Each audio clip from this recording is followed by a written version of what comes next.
Now, Atelier Sophie was not my first Atelier experience. My first Atelier experience was Atelier Iris 2.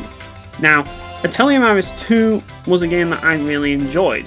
It had a great combat system, I liked the creation aspect, which kind of reminded me of Star Ocean a little bit, and it was just a fun, chill game and had a silly storyline that I kind of got into. And I also played a bit of Atelier Iris 3, I haven't finished it yet though, so I can't really say too much on that, but it's very similar to Iris 2, but it's a little bit different in certain ways. But this is a game that I haven't finished, and it's been a long time since I've talked about games that I haven't finished, but this is definitely one of them, and that is Atelier Sophie, Alchemist of the Mysterious Book. Now, I got this game because, well, I wanted to try a modern Atelier game after having played Iris 2, thinking maybe this series is actually good, maybe there's some really good games in this series, and then I played Sophie, and man, was I absolutely disappointed. This game is one of the most monotonous JRPGs I have ever played in my life. It is up there with Legend of Heroes Trails in the Sky as being one of the most boring JRPGs I've ever played. But I don't think it's as bad as that game, mainly because I actually don't necessarily hate or find the characters annoying, nor do I think that the premise is as annoying to me as Trails in the Sky is, because I just really don't like that game. Whereas Atelier Sophie is just really a boring game, and the reason why is, well, there's kind of a few reasons. Now, I'm not saying that this game is all bad, because I don't think it is. I think there's a lot of really good ideas that this game has, and I think that it tries a lot of interesting things, but the thing about it is what is the real value as a result of these things?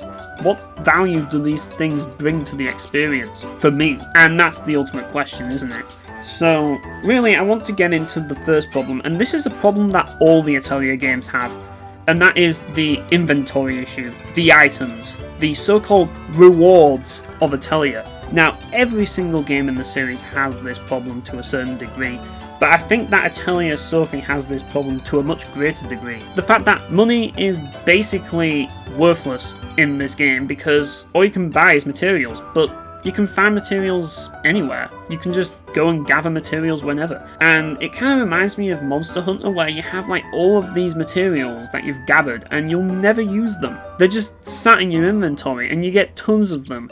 And in a way it kind of has that similar feeling to like Monster Hunter kind of games, where you have all of these items and you just don't have any use for them unless they just happen to be a part of a recipe, which in my experience is quite rare. So yeah, that's kind of a problem to me. I don't like that, because when I'm playing a video game I want to be rewarded. I want my rewards to be meaningful. And I find that when you have so many items that may or may not be useful, it kind of diminishes the value of that item, and therefore it diminishes the value of that reward. And that hurts the experience massively for me. Yes, you might get an item that has a really good factor, but you could also be grinding for ages to get the factor that you want. And that's kind of where the game falls apart, because you're looking to find and craft these items, and a lot of it is just mindless grinding where you don't know where to start, and that's kind of the problem. It doesn't really push you in a direction, it just says, okay, you have to make this item, go and do it. And I think that's kind of part of the appeal of these games, but at the same time for me it's kind of a problem because I like to be put on track. I like to have an idea as to what I need to do, and then I can go and do it. And this game doesn't really do it, and that makes the game feel a bit cryptic. And it's that crypticness that ultimately kills the creation aspect. Now, I want to talk about the actual alchemy itself here, because Atelier Sophie is a little bit more involving in the creation feature than Atelier Iris 2 and Atelier Iris 3 is. Because it's not just a simple crafting system, you actually have to like create a formula by doing these puzzles.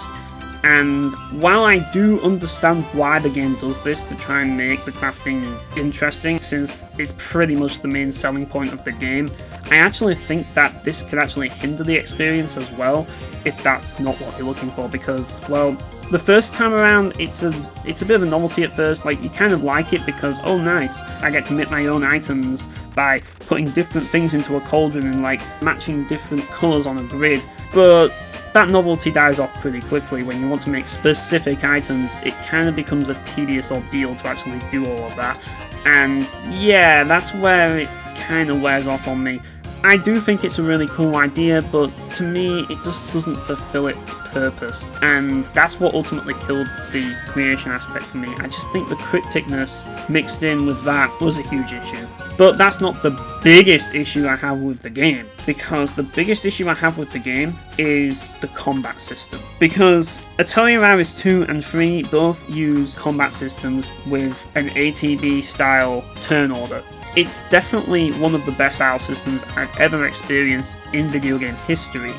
I mean, it's not just exclusive to Atelier Iris because they continued it in Manichemia. It's up there with the Grandia games, if you ask me, so it's pretty good. But Atelier Sophie's combat is pathetic by comparison. It's like, where did they go wrong? How could they have forgotten the greatness of that combat system? Like, how do you go from Atelier Iris 3's awesome combat systems to this basic-ass, simplistic, generic, round-based, turn-based combat system? And if you know me, and I actually heard this on a Reddit post, I didn't actually call it that originally, but after reading this Reddit post about combat systems and round-based and character-based, I finally realised that that's a better way to categorise it. I really despise round-based, turn-based combat. I prefer a turn order where the character turns are individual. Not all this shared shit. Don't make me select every single command for every single character all at once and watch it play out. Fuck that. That's a deal breaker. Instant deal breaker for me nowadays. I would have accepted it back in the day, but not now. Nowadays, I just can't go back to that combat system.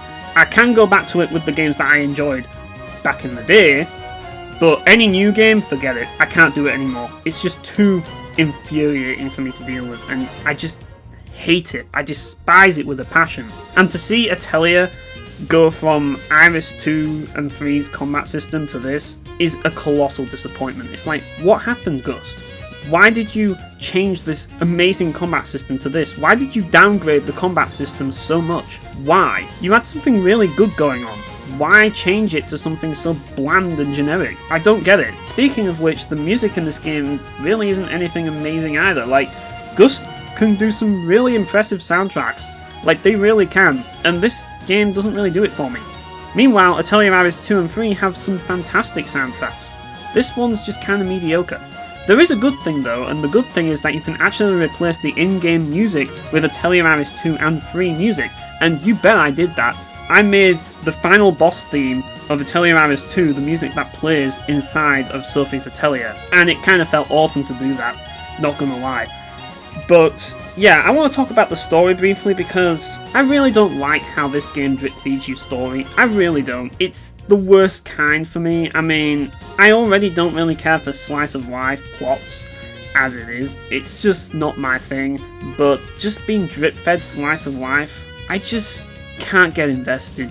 I'm sorry, but I just can't. And then just presented with another task sheet to do, and yeah, the monotony starts to get old after a while, and you think, you know, if I was playing a game that had a good combat system, it'd save it. You know, I could actually cope if there was a good combat system and the gathering wasn't such a pain. But because it is, that was a deal breaker, and that's the reason why I never finished Atelier Sophie. So yeah, as I say, I don't think it's a bad game. I just found the experience boring, monotonous, and tedious. I understand that there's an audience for this, but I'm definitely not this audience, and I can't see myself going back to this game anytime soon.